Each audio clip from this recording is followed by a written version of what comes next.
Monday night, Always Booking Comedy. I'm Mark Master. We got Neil Rubenstein Hi. from LA, is that correct? The Where? Road?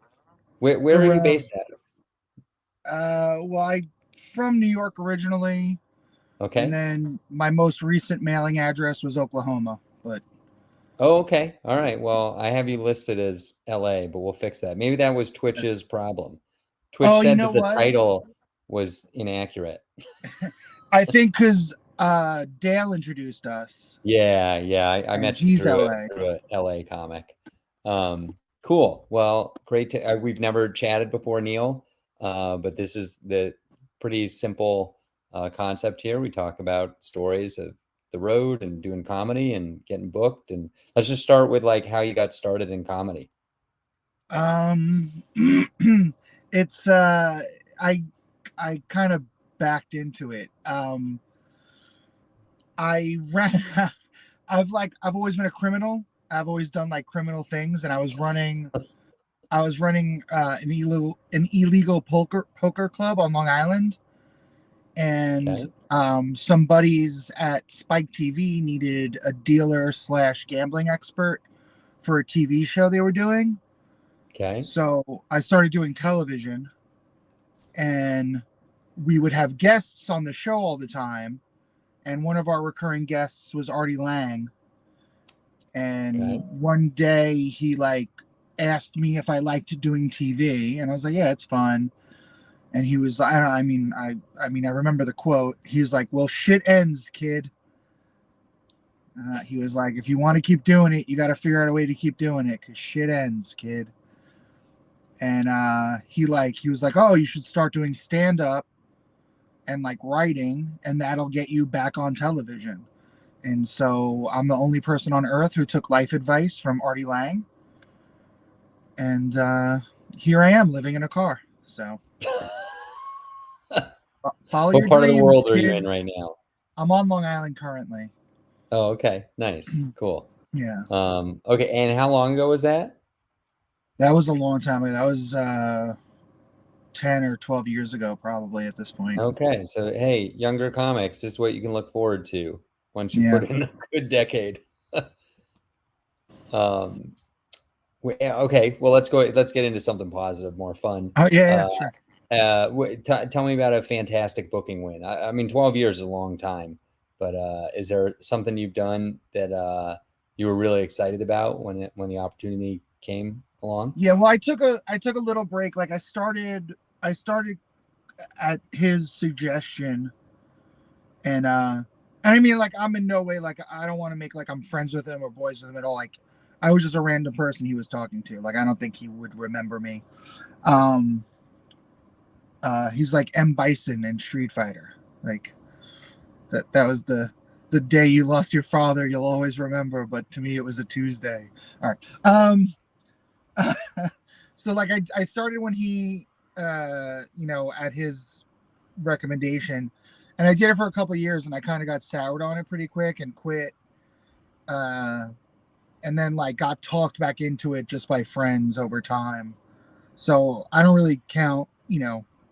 I don't count from that beginning. I count from a later period. But whatever. A booking win. Am I screaming? I feel like I'm screaming. No, your volume's good. Okay. Um, a booking win. I would say I had posted. So I have a bit about looking.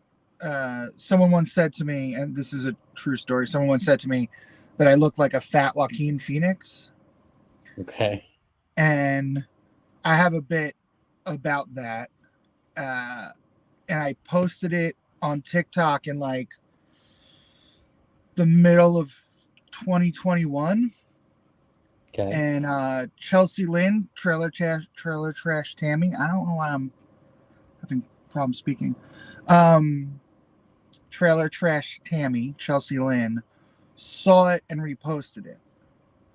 And I just noticed one day, like one video is taking off, and I'm like, weird, what's going on? And I like looked, investigated, and saw that she reposted it. And she's like whatever, like 3 million followers, and like she's this huge YouTube presence. and so like I'm getting all this traction on this video because this woman who I don't know reposted it. She thought it was funny, and I just thanked her. Like I was just like, hey, thanks so much for reposting. Like honored that you would even look at my shit, whatever. And then she replied, yeah, I watched all your stuff. You're hilarious. Like you're such a great stand-up. And I noticed that she was like coming through Oklahoma, which is where I was living at the time. And I was like, hey, here goes nothing, like if you need an opener, I'm in town. And she was like, yeah. And I was like, just yeah, like that's it, yeah. And she got me in touch with like her manager and her agent, and they put me on the OKC dates. And then I was like, hey, while I got you, let me be greedy. Like I see you're in these other places that I can get to driving wise very easily. And she's like, yeah. And I did like 2 weeks with her, and at the end of 2021, just out of mutual respect. Yeah. Yeah, that's so cool. What Yeah. kind of venues were these? Were these I mean, comedy clubs? Yeah, clubs. So it was Bricktown, LOL in San Antonio, the comic Is that the strip. same LOL that was in Times Square? Or maybe still is? No, this is Okay. like Laugh Out Live or something. Okay. It's owned by the Improv people, I believe. Okay. It's massive. It's like it's got to be at least 450, maybe 500. Okay. Multiple levels? Like, is there a balcony? No, one big. Wow. One big space. Kind of like, have you ever been to Looney's? Is it kind of like that in Colorado Springs? Bigger and like, okay. No offense to Looney's, classier. Yeah, sure. No, I don't think any offense taken. Okay. They haven't updated the carpet since 1982. Yeah, it's just like this big. Yeah, it's just this big space in a fancy mall, like a Galleria kind of mall. Got it. Yeah, those kinds of rooms, like 500, like 350 to 500, wow. Multiple shows a night. Like, do you sell merch? Were you able to sell merch? I was allowed to sell merch. She's such a huge merch artist that people really didn't care. You know what I mean? Like I would sell like a t-shirt or whatever, but the exposure was sick, and like the resume build was sick. Like, that's awesome. I mean, it led to a lot of things for me for sure, like without question. That's and awesome. Like one of the most generous people I've ever worked with. Like paid me better than the club paid me, gave me travel money, put me up, family meals on days off. Like just such a great person. Like, like anyone talks shit about her in front of me, I'll fight them for sure. Like she's so cool. That's great. That's so really that was cool, a huge win, definitely. Like, yeah, that was huge. That's awesome. Well, I mean, it sounds like you deserved it. You were posting content, you were funny, and somebody enjoyed it, and it led to an opportunity. That's great. That's the way it should be. Okay, let's talk about, have you ever run a show in this 12-year period? Yeah, I've run some shows. I come from the music industry, so like I ran a venue for a long time. So like I've booked tons of different kinds of artists and dealt with all the bullshit you deal with and whatever else. Yeah. You got any good show running stories? I mean, for comedy wise, we would do like, I remember we did a week, I guess it was like bi-monthly. Is bi-monthly like twice a month or every 2 months? I think it's twice. No, I think it's every 2 months. I don't know. That's a good question. Bi-weekly is every 2 weeks. Yeah. So it must be every 2 months. So then, all right, so we did a bi-weekly show. Okay. I'm Twice glad a we got to month. the bottom of that. That was, that was important. Um, we ran a bi-weekly show in the basement of a pizza place in Brooklyn, Okay. but down the block from like a legitimate comedy spot. It's just the Okay. worst. It was really poorly researched and it was terrible. And yeah, I mean, just every week sucked. Like, it was Huh. just so So the lesson like, there is, yeah. you know, geography matters, location matters. I I have since said just because you can do a comedy show doesn't mean you should do a comedy show. Got it. Like I think that's my rule now is like because sometimes you go to these bar shows or whatever and they're like, oh, this place wants to have comedy. Like, well, kind of they want to have comedy, but they don't want to like do anything for the comedy. So Right. like Yeah. it's still gonna be loud, the TVs are gonna be on, they're not gonna move tables out of the way. Like, don't do open mic, maybe. Don't make people pay to be there. It's not gonna be fun for anybody. Right. And like this is supposed to Um, be fun. that's so funny. Yeah, there are a lot of bad shows. What's the worst show you've ever done? Or what? Give me an example of a bad show. I mean, Excuse me. Gesundheit. Thank you. So many. I will say I did a show. Uh, I don't want to throw this kid under the bus, so I'll just You say don't I have to did a say show. where or who. Just kind of Yeah, describe it. I did a show in a beach town, and it was like on the main strip. So he was like, "Hey, do you want to headline the show I do? It's Friday nights. It's at a restaurant in a busy beach town. So there's like there'll be people there. There's like walking traffic. But he didn't say that it was in the alley next to the restaurant. So we're in an alleyway. It's like a long alleyway. They don't seat the customers, so the customers all sit at the back, which is the street side. Yeah. You can't tell from this because I'm screaming, but I speak very softly. Okay. So it's just I'm competing with motorcycle gangs and drunk posses of drunk ladies, like just entire cackles of white women, like beach drunk from a day of margaritas on the beach, and like it's just insane. Car alarms going off, police pass, like just absolutely insane. Like, how do you do comedy shows here? Like you're on a major. It's like doing a show in the middle of the street. Right. And like I know that like during pandemic we kind of like started to do that stuff, but that doesn't mean we should be doing that stuff. That stuff is terrible. Yeah. Like it's not conducive. No one's having fun. Yeah. If the audience can't hear the comedian, what's the point? And like it's just so distracting for the audience. Like I mean, not to be like, cunty or whatever, but like yeah, it just goes back to like just because you can do a comedy show somewhere, you don't have to. Right. Yeah, I mean, my attitude towards that is you got to put in a couple months with a new venue, new show. Like one, you talked about venues who aren't good partners. Like I think if a venue isn't a good partner, it's just not even worth even trying. But if the venue is going to be a decent partner, it can still fall apart if it doesn't turn out to be a good show. Yeah, I think the light helps maybe. Yeah. Um, yeah.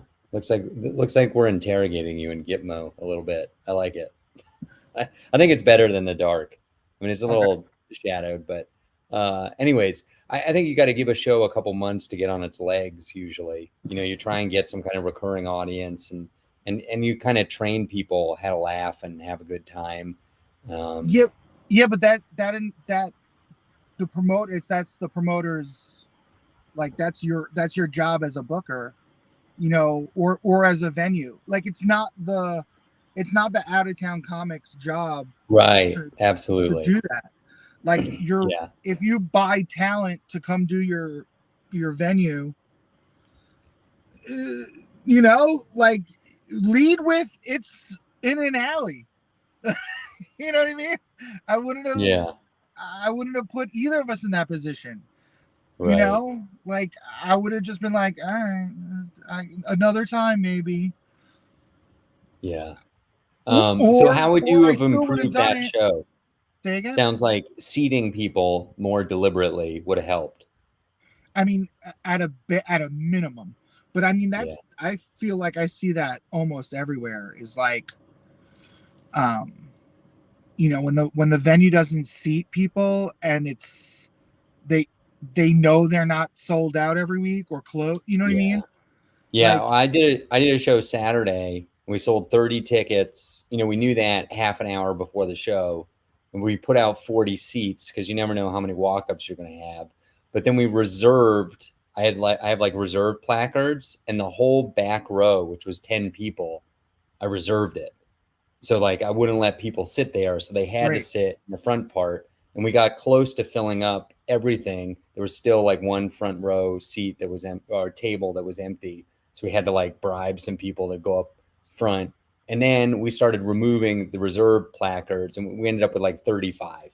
And we That's just awesome. opened up the back row center. But yeah, you being deliberate about seating is such an Yeah, important part of and comedy.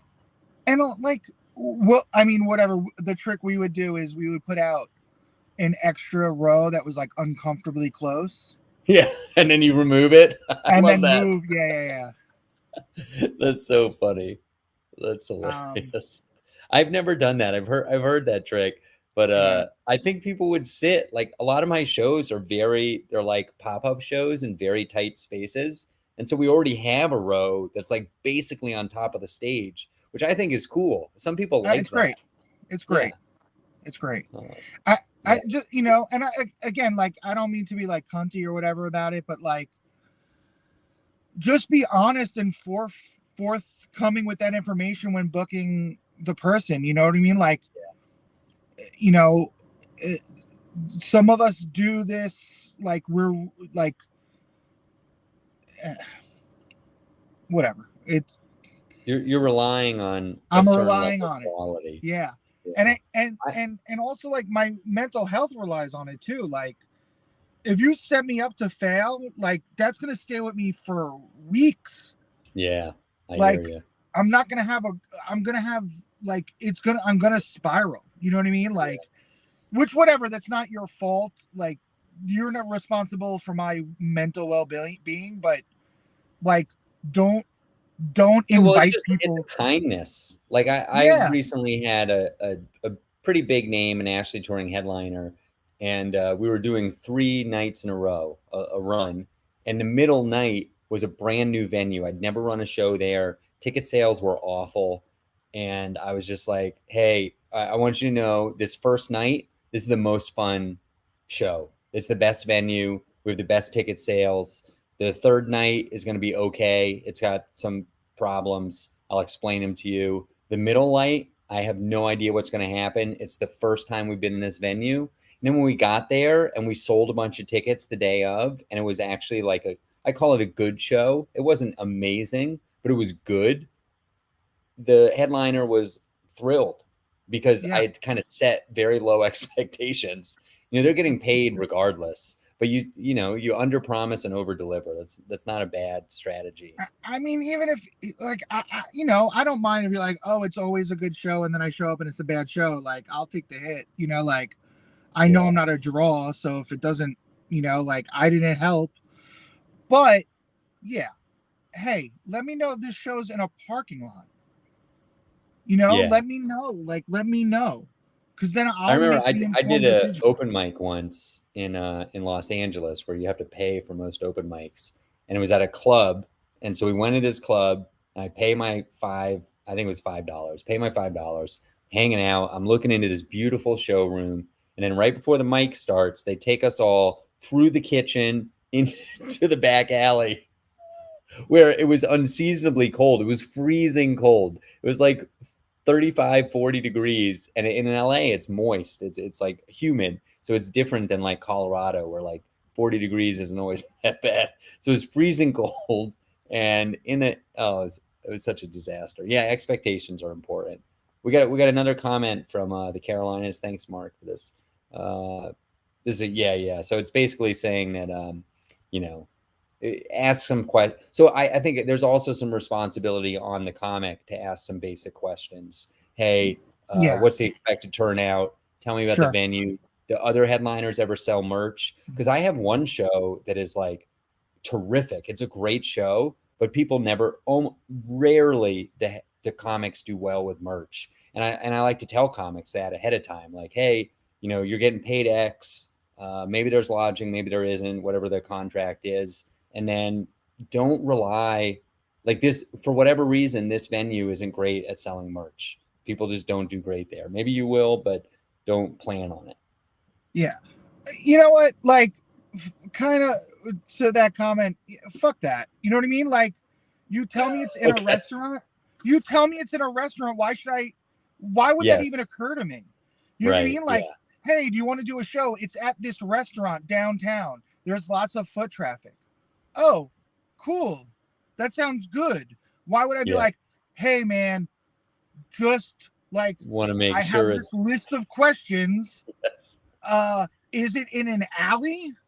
Right. Will there be motorcycles driving by? How would I even, Yeah. you know what I mean? Like, how fucking Yeah. cynical and horrible does your Well, life have to I be think an for you to easy way to fucking like something that I do sometimes. I mean, honestly, like beggars can't be choosers, right? And true? that's like a common 100%. thing in comedy. And where I am in my career, oftentimes I'm saying yes, even when I Yeah. know it's a bad show, because I want the practice, Right. I want the reps, I want to, maybe I make one or two fans and get them on my email list. Hopefully I can find some kind of value.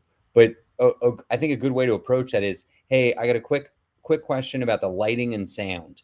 Can you tell me about the sound system Yeah. and the lighting? Because a lot of show producers will just be like, oh, we don't do any lighting. What do you mean lighting? Oh, and stage. If you ask those three questions, like stage, lighting, sound, you probably Yeah. might have sussed that out, but maybe not.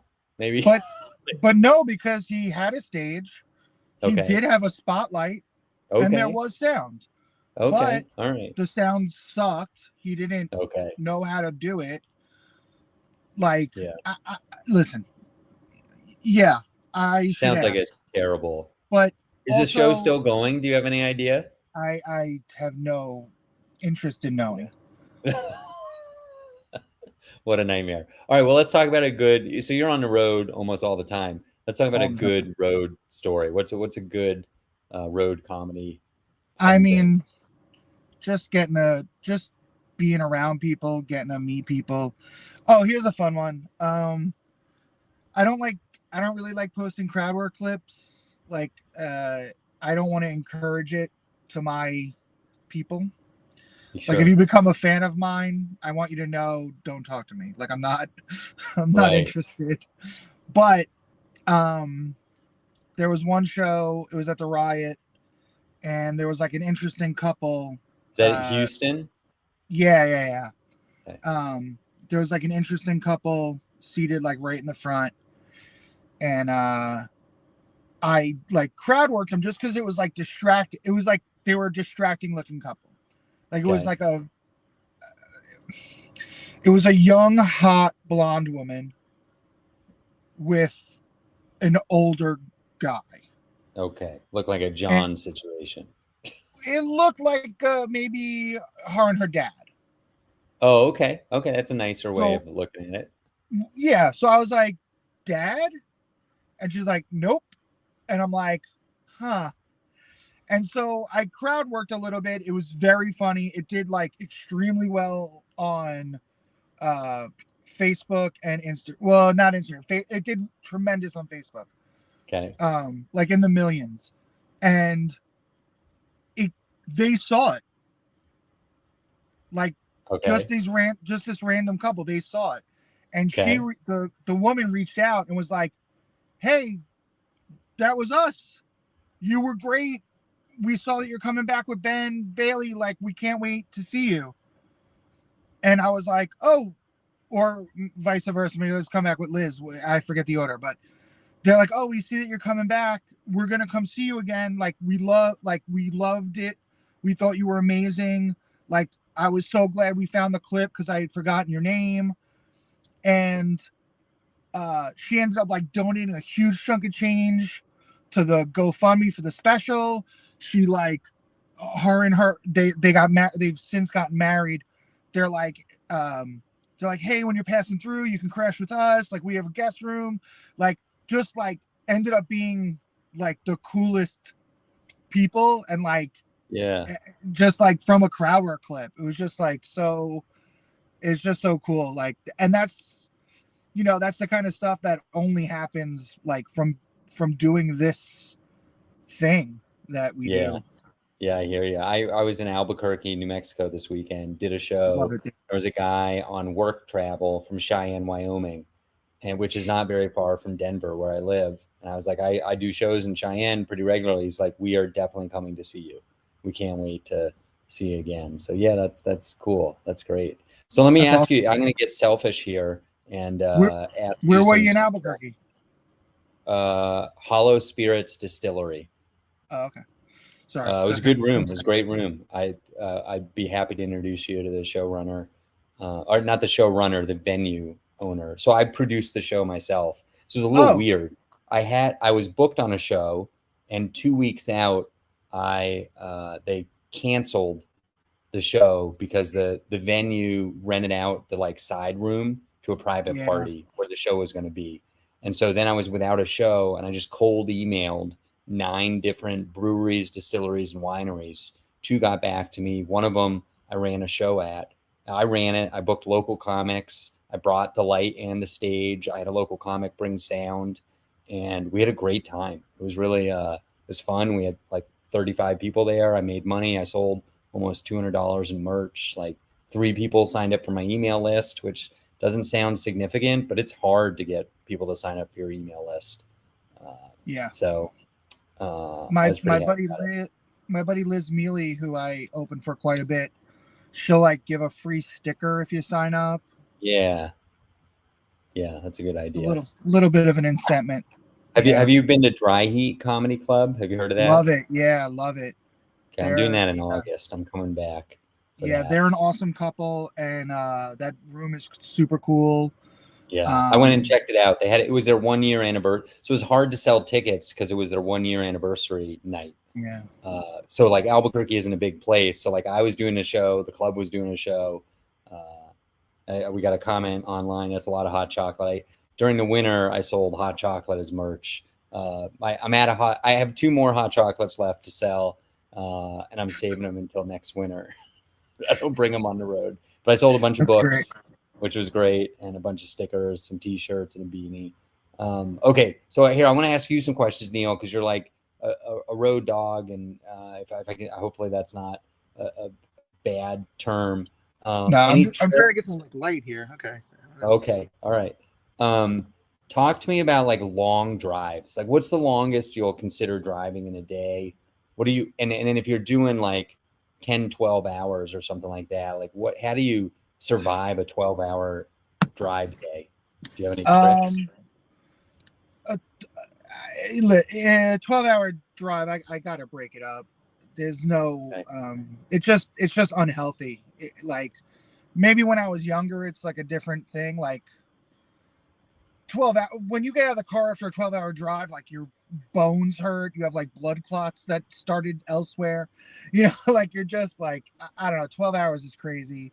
I would definitely, if I know I have to do 12 hours, I would either um see if I could get someone to go with me, like can I bring a feature kind of a thing, Yeah. or I would break it up into 2 days and like try and do something, either try and do something or try and like visit somewhere, That's like if it's that's like what a I did with Monday. the Albuquerque thing because I had a 13-hour drive to That's Arizona, cool. and so I did the Saturday night in Albuquerque, which was like it was basically half of the, so I was able to split it up. But okay, so Yeah. let's say you're doing 6, 7 hours or whatever. And what do you like to do when you're in the car for 6 straight hours? Yeah, it's just, it's what everyone else does. Music, podcasts, and like try and do a phone call or two, try and Yeah, try and catch up with someone who's gonna, distract me long enough that I don't realize I just drove an hour. Nice. Yeah. I'm a big fan of like truck stops, like so What's your favorite? Do you have a brand? Are you loyal to a specific kind? I'm not loyal to one place or another, but I am definitely like the bigger the chain, the better, as far as like safety, cleanliness of bathrooms, like Yep. not feeling sketched out. Sure. Some of these truck stops are really nice. They have like, fast food chicken places and fried chicken and, Yep. you know, like Yeah, like basically like a mini Walmart. yeah, and so like you'll either get like a Love's or a Pilot or something where there's like a Denny's or a Subway in it, Yeah. or like a QT or a Wawa or Sheets where it's like they just make decent food. Like a Wawa chicken sandwich is like pretty good. Yeah. Like I don't, or like Love's breakfast burritos or breakfast tacos. Like, yeah, man, for like $5, I just had breakfast and a coffee. I'm like good for like 4 or 5 hours of driving, and it's just like it costs no time, it costs little money, Right. and you Yeah, get on your way. I don't know if you've been through Minnesota much, but I went to a gas station in Minnesota that had like a full-on bakery. The bakery was actually in a restaurant across the parking lot, but they would roll in the baked goods. And it was like these huge cinnamon rolls and delicious donuts. And I was like, this is a gas station? What is It's happening awesome. here? This is great. That's awesome. There's what's it called? Where is it? There's on I'm not sure if it's 40 or 44 out of Oklahoma City going east. Okay. There's a truck stop that has an Indian restaurant. Oh, Not wow. like from India, Like, Indian. like, Like like authentic Nepal, Indian food. kind of Yeah, like authentic, like samosa and chicken tikka Asian and and like so good. No, nice. Tiki because like in masala, that kind of stuff. yeah, because like Nice. in New Mexico, there's a lot of like Native American stops where like Yeah. dope fry bread and stuff, but Yeah. the Indian place in Oklahoma is so dope. And then also in Texas, there's a lot of Czechoslovakian ones, so you can get Oh, those like interesting. like every culture has their version of an empanada. So Yeah, it's like like a there's like pierogi, right? yeah, well the Or what do they call it? Czechoslovakian ones. So yeah, there would be like a pierogi, which would be like more of a noodle pasta, but the one that I'm thinking of, it's like the pastry pasta, like the pastry Yeah, crust, like got a it. pasty from London or something, like just like a Yeah. meat pie, but Huh. it's unbelievable, and like a lot of Houston and outside of Which Austin. what's your favorite regional fast food place to drive through? Drive through. Yeah. Uh, I mean, it's not really regional anymore, but Canes is probably Oh, okay. Yeah, it's definitely blowing up. It's hit my Colorado for sure. favorite regional food is Jack Brown's Burgers. I've It's never in even heard of the this. southeast. There's one in Cincinnati. That's as far north as it goes. A couple in Nashville, Huntsville, Birmingham. Uh-oh. I think we lost Neil Rubenstein. Oh, oh no, he's sorry. back. Okay. Sorry. My phone rang and then it fucked up Oh, everything. okay. Sure. All right, let's finish Uh, up this thought and we'll land this plane. So was it Jack Brown's? Jack Brown's Burgers and Beer. Yeah, it's like a dive bar that makes the best burgers. I mean, the best burgers. Oh, but what about, yes, they're good too. These are the best burgers. Hmm. Whatever your argument's going to be, until you try these, don't argue. Try them, Okay. Are they then in tell me what Tennessee, do your you argument know? is. Nashville, Chattanooga. Oh, perfect. I'll be in Chattanooga in November. I'm gonna go. Right after It, this, I'm gonna put it's a little calendar reminder. right downtown. There's like walking distance almost from the catch, almost. Okay. Okay. Yeah, You got it's any tips? unbelievable. So if I was booking a tour through the Southeast, I'm going to be in Chattanooga, and then I got like 10 days after that to kind of mill around before To I got to get back drive to back to you, Colorado. What's that? 10 days to get from Chattanooga to Colorado. Yeah, I'm probably gonna go all the way down into Florida, and then all the way back. Probably hit Right. Atlanta, but Yeah, I would avoid the panhandle of Florida. okay. just Comedy's not good just there, or what? Why? Just bad I mean, people? just yeah, just safety. Okay, But Louisiana is dope. There's like a really dope scene in Lafayette, okay, which is like shocking. Like okay. that's not a place I would have thought of, but like yeah, they have a killer scene with like a ton of sluggers. Um, Nice. yeah, and then if you're going through Texas, it's you can't miss. Houston's phenomenal, Austin's phenomenal, San Antonio's phenomenal. Does it bother Uh, you at all that those cities are so far apart in well, terms of San travel Antonio, logistics? no, that stuff's very easily routable. I mean, Houston to Austin is 3 hours, 2.5 hours if you're just in a car. Um, San Antonio is only like an hour. Dallas is 3 hours north of Austin, and then another 3 hours is Oklahoma City, and then another 2 hours is Wichita, and then if you go, and then only 8 hours west is Denver. So Yeah, yeah. you know, Cool. All and right, eight Neil, eight hours we gotta west. wrap Yeah, this up. This has been a lot of fun. I could talk to you for yeah, like all day. Do you want to promote anything real quick? yeah. Have Some Dignity special coming out in July. Please go to the YouTube and sign up so you get notified when it's coming out. And yeah, Have Some Dignity, Neil Rubenstein. Yeah, Okay, everybody subscribe to Neil Rubenstein's. Am I saying that right? Is it Rubenstein? yeah, yeah, yeah. I don't care. Okay, cool. To his YouTube channel. Thanks a lot, Neil. This was great. I'm looking Thank you. forward to working with you in Colorado later this Yeah, I year. can't wait. And yeah, good luck on the road, and I'll see you around. We're All right, gonna man. end Thanks so this. much. Bye bye to everybody who tuned in. Thanks. Come back next week to Always Bookin Comedy. We got a nice message from Mark in the Carolinas. We got a couple other people watching online too. But